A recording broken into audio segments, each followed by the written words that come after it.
presentation from the drum line, also from Lakeshore Middle School.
This project is a really great cooperative effort with several levels of government making it possible. The land behind us was partially owned by the city of Belgrade and also by the school board. And they've made a deal basically that allows us to build this library on this property. And I think the library will be here for at least another 50 years, much like the last one, which is about a mile south of here. Some people wonder, why are you building a library in the days of the internet when everything, quote, is available on the internet? We've seen our usage across our library system go up about 50% over the last 5 years, which pretty much belies that fact. We have people coming into the library for traditional services. People still want to check out books and DVDs and things like that, and they also want access to the internet. And of course, I think here in the Glades, it's particularly important as we go forward to support the educational infrastructure. As you can see across the street, we have 2 schools very close to us, and we'll be using a lot of programs that will help to multiply the effect of education here out in this area. And I want to recognize a few people that are here with us today. Of course, as I mentioned, the city of Belgrade. With us today is Mayor Steve Wilson.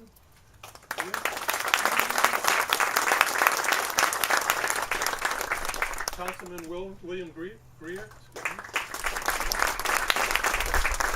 And I may be missing some. Are there other city commissioners here as well? No? Okay, that's good. And also the city manager is with us also, Lomax Harold.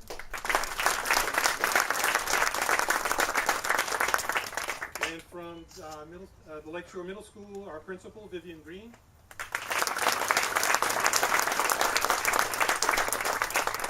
And also the provost from Palm Beach State College, Marsha Harden.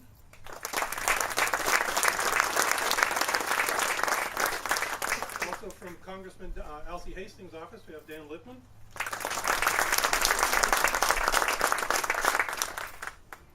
And we have several members of our Library Advisory Board, of which just single out one right now and then the rest as well. But Annie Pearl Hill has been a long-time Glades resident. Been a tireless advocate for library service out here in the Glades, and particularly for this building. Also with us, you'll hear from our chairman behind me, Bill Rautenberg. We also have with us Regis Wenham, Rosalie Krasnow, Mimi Levy, and I saw Joe Glucksman somewhere, I think, in the audience as well.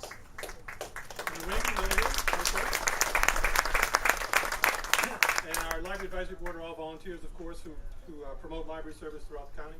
Also, just a few county folks. Audrey Wolf, I know here, is head of our county facilities department, and she's been working tirelessly to get this done. And I want to thank my own boss, John Van Arnhem, and of course Bob Weisman for their support of libraries as well. And at this time, I'd like to turn it over to our county commissioner, Jess Santa Maria.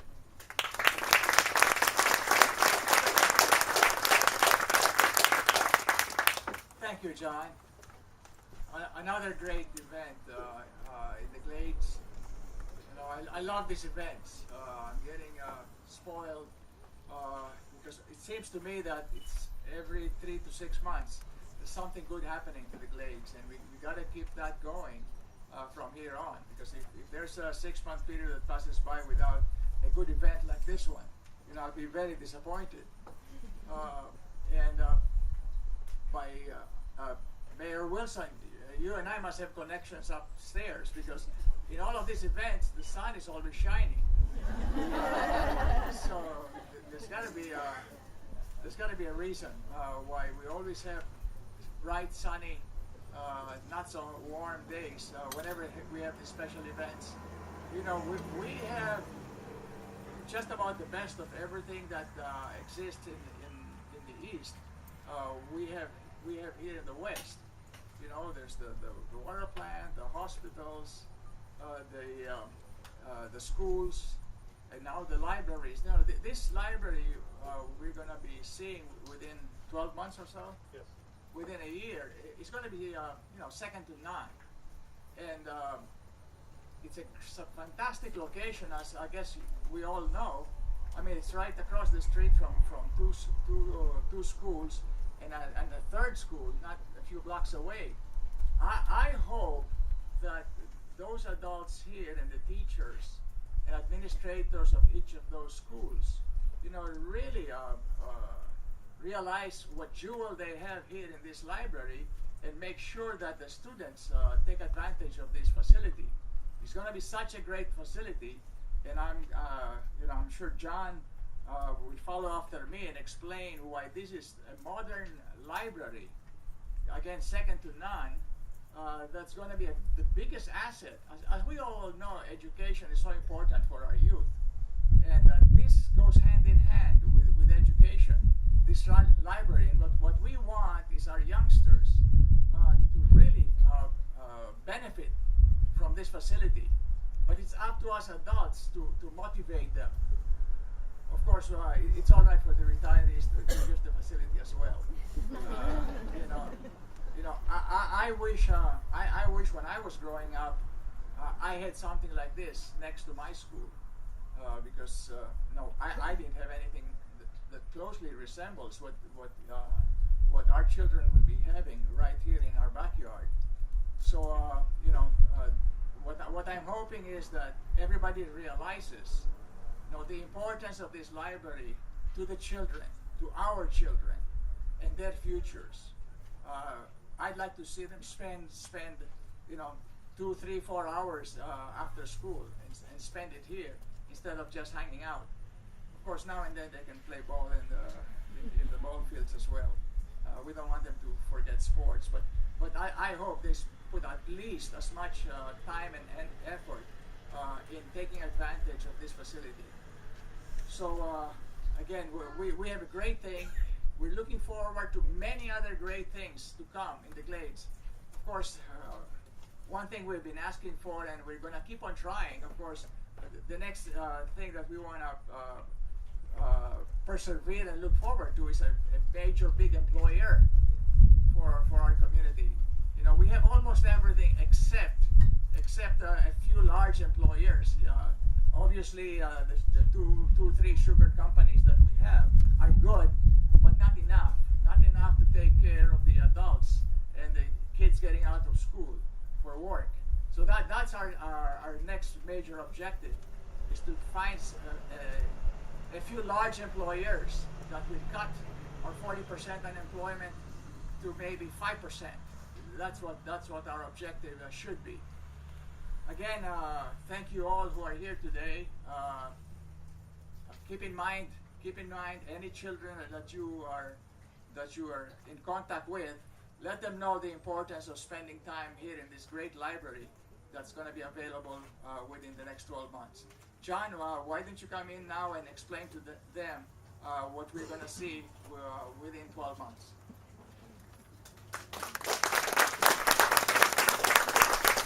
Thank you, Commissioner. As Commissioner has outlined, we will, of course, have a facility here that will be second to none. This will equal all the facilities we have on the East Coast. You may know that in 2002, the voters passed a referendum which provided for about 16 different library projects. This actually is number 16. But we've completed 13 of them so far, and we'll also be opening a new acreage library in March of this coming year, and then we'll be finishing the renovation of our West Poynton branch in April. So this library will be well underway by the summer, and we expect it to open next January, January of 2013. One of the things we'll have, some of the things we'll have, of course, the space will be almost doubled from the existing building. And of course, this building will be designed for a modern facility. The old building is roughly 52 years old and represents its time back in the 20th century. We want to bring Belgrade into the 21st century. The new building will be wired to accommodate approximately 50 computers throughout the facility. Many of them will be for children and teens. We'll have a separate teen room, which I think will be very popular. We'll have lots of study space. There'll be free Wi-Fi available throughout the building for those who can afford to bring in their own laptop computers. We'll have self-check devices, much like we do at the other libraries, and we'll also have self-check-in devices. So we'll be taking advantage of all our modern conveniences. But we'll still have the basic services that we have everywhere. That is books, DVDs, and so on, as well as the technology. In the old days of print books only, that is reference collections, we could only afford one reference collection, for example. That would typically be at our main library and might include maybe 2,000 to 3,000 volumes of reference books. Now, with most reference books being online, we can provide those resources anywhere in our county. So smaller facilities or smaller communities like Belgrade or Pahokee, South Bay have access to all the same resources that we have back on the east side of the county and actually throughout the country. So it's going to be very important, and we'll continue with that. We expect to have a lot of synergy with students and coming and using the library, as the Commissioner had. We'll have special programs after school aimed at our student populations. There'll be a couple of interesting features too. Art in public places will have two pieces of artwork that will be incorporated in this library. One will be basically a large tile medallion that will be at the entrance to the building, which represents the history of Belgrade. Also on the inside of the building, there'll be a very large mural which features various components of the community, from agriculture to Lake Okeechobee, fishing, all those different things. And what's significant about the students who are here this morning is that most of them actually participated in a focus group which helped identify what they thought were the key elements of life in Belgrade. So that was kind of interesting. We're all looking forward, of course, to the building opening, and a few other things you can check on your program. There's several highlights of what's going on, will be coming on. Many of you who've been long-term residents know that there used to be a community center on this property, and was destroyed by one of the hurricanes back 5 years ago. The good news about that is that we've been able to use money from the federal government to multiply the size of the meeting room that we would normally have in this building. Usually we'd probably have a meeting room that would seat about 100 or 125 people in a building this size. Instead, we'll have a larger community space, which will be 3,000 square feet, which will be able to accommodate many community events here in Belgrade. And that will be, as we mentioned, using federal money through the state in conjunction with our local library district money. So it's going to be much more than the average library. In fact, the meeting room will probably be bigger than almost any of our library spaces throughout the county. So that'll be an extra bonus for the community, I believe. At this time, I want to turn it over for brief remarks by our Library Board Chair, Mr. Bill Rautenberg.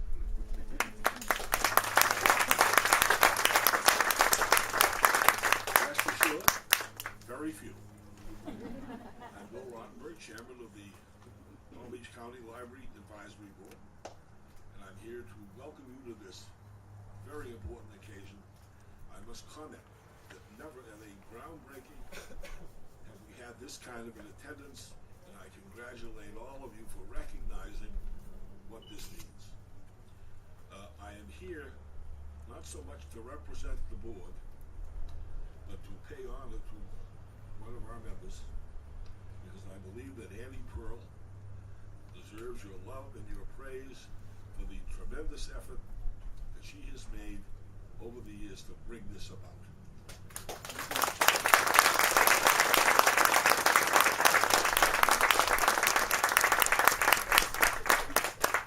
The board is very proud of its contribution, recognizes the fabulous professional staff that your county library has, and we look forward to a brilliant future. Thank you.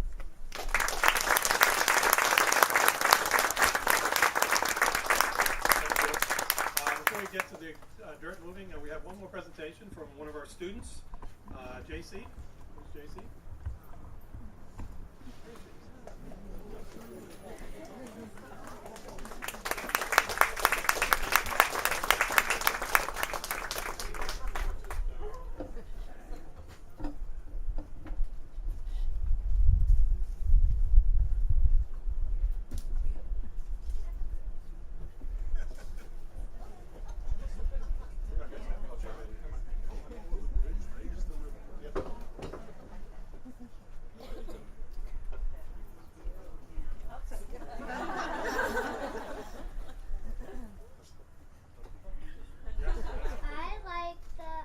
Library because I love books and I love to read.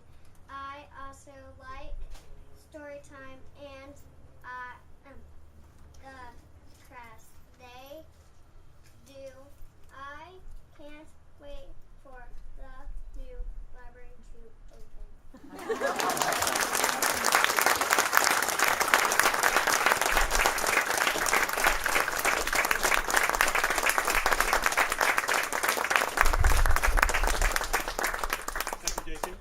And if we could have our library board members and the mayor and counselors and school board folks and everybody come and grab a shovel.